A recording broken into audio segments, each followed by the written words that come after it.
I'm also not one to just say I got to get something off my chest, but there are two reports out right now, which are, in my opinion, very disturbing when it comes to college football. One's pretty silly. The other one should enrage people, honestly. The first one, has anybody caught wind of the laundry situation with Clemson and Stanford? Has anybody heard about this? Anybody heard about the laundry situation? Laundry as in clothes in the washer. Have you heard about the laundry situation? No. Okay.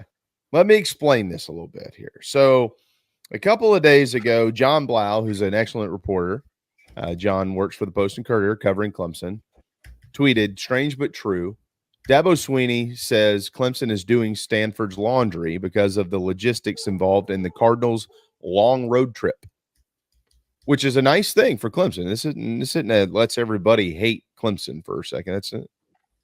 Hats off to them to offer to do that. It was then updated today at noon from John. Stanford actually was able to fly the laundry home and get it washed there. Not going to need Clemson's assistance anymore. Thanks, Clemson, but we've got it. Okay, no problem, guys. Where everybody's going, whoa, what are you talking about? Fly it home? What are you talking about?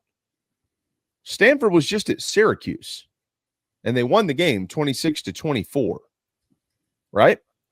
Syracuse, New York. Let's all remind you that the Atlantic Coast Conference has decided to accept teams from the state of California.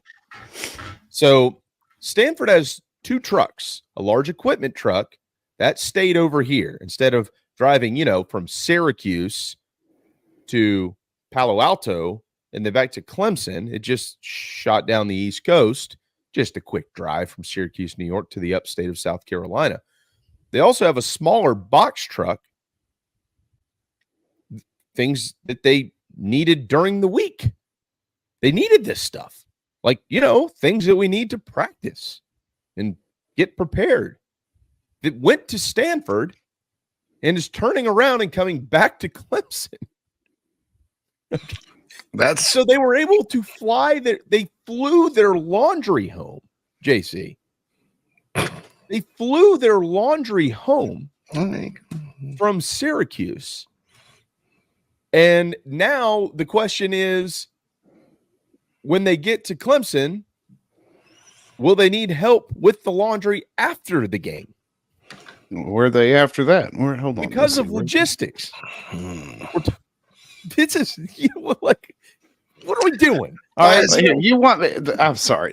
I'm not going to get political, but I'm going to say a very blanket statement about this. It was like when you have when you wave dollars in the face of what you could assume are august and erudite university principal or presidents out on the West Coast, they cave to the dollars. They don't care about their carbon footprints when you're waving dollars you're right in about their that. face. Oh yeah, that's out the door. Yeah, how's that going over there, Berkeley? How's that money taste? Mm-hmm. It doesn't smell like smog over here. Mm-hmm. That's exactly right. So that's story number one. That's story number one. That's story number one. All right, Laundrygate is still an open book. We'll figure it out later.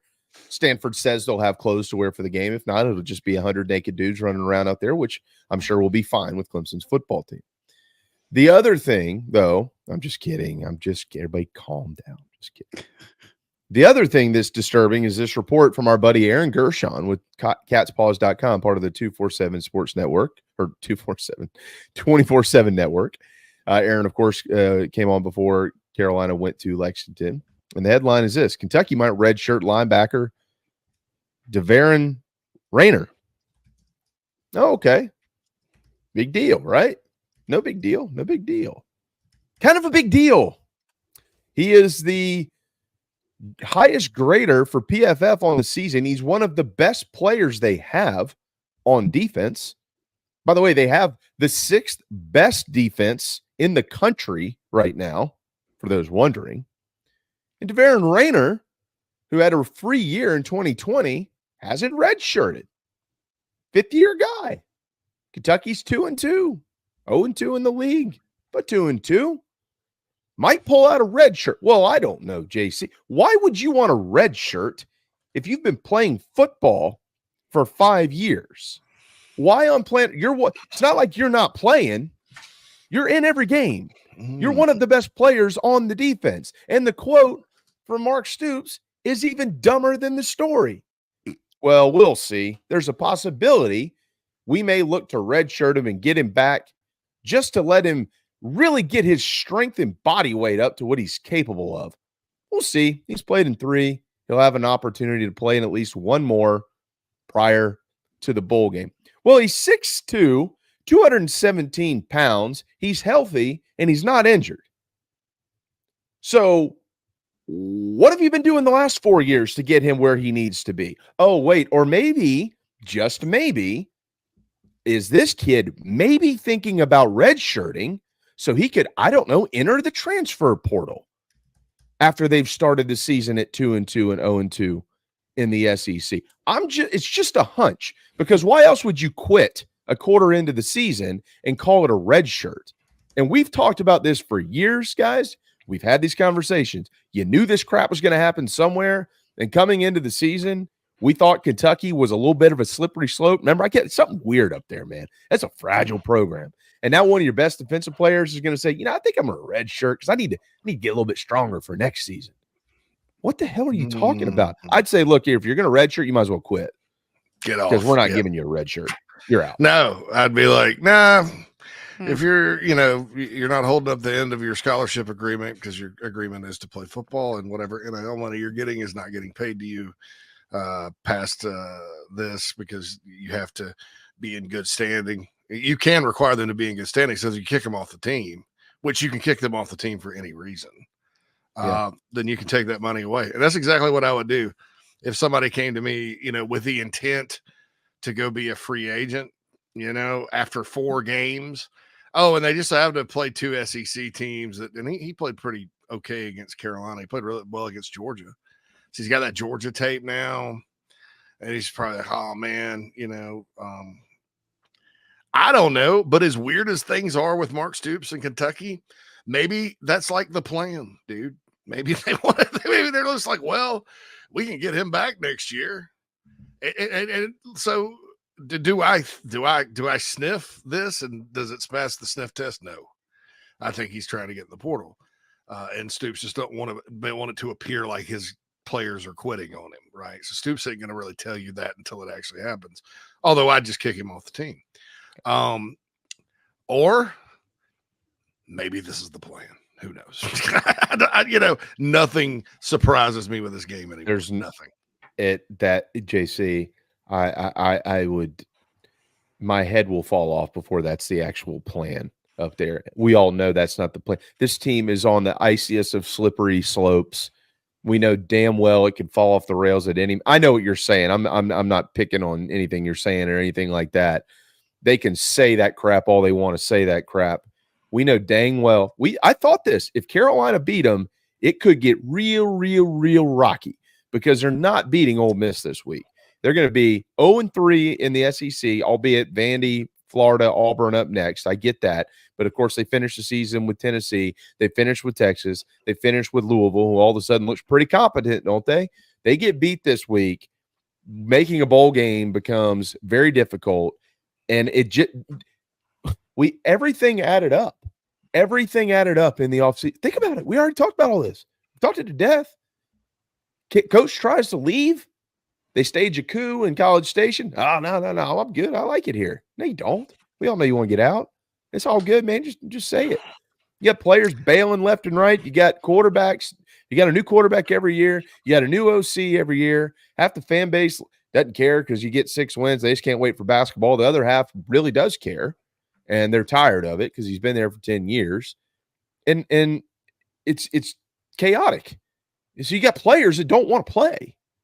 That's what's going on here. This is more along the lines of like I'm easing this out there so I don't get questioned. Mark Stoops is pretty smart. He's good at this.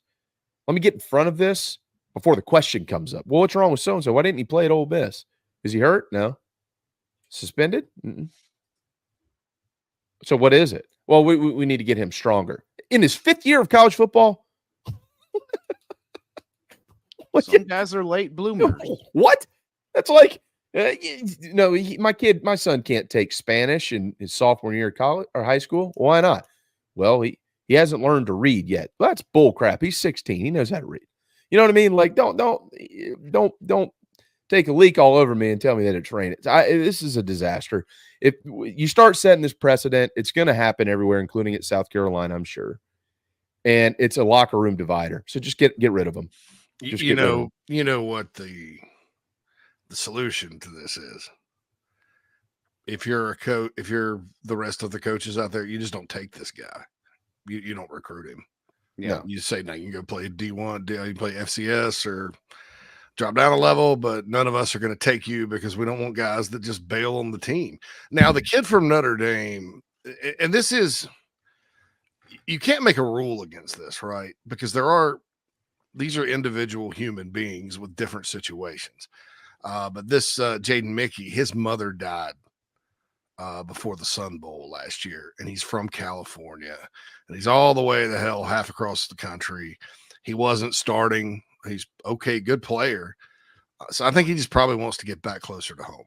Of course, we all thought that about Jermaine Burton, who's also from California, but he wins a national championship, gets in the car and just stops in Tuscaloosa and says, all right, I'm going to stay play with these guys now. We just beat their ass in the championship game, but screw you, Georgia. And then he talks crap to his former teammates last year after he beat them.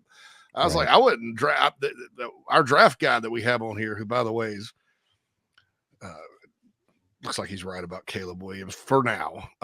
That's right. Yeah. But early 3 games in, he looks pretty terrible. Right. Yeah. But I think he'd mentioned Burton as being a guy nobody should draft. And you know, those things in football will follow you around, because you have to still keep in mind, when you disrespect the game, when you're not a good teammate, when you get to the pros where everybody's good, that could be the difference in you making a roster or not. Oh, this guy's a bad teammate. This guy's a good teammate. They're equal in ability. Who are you taking?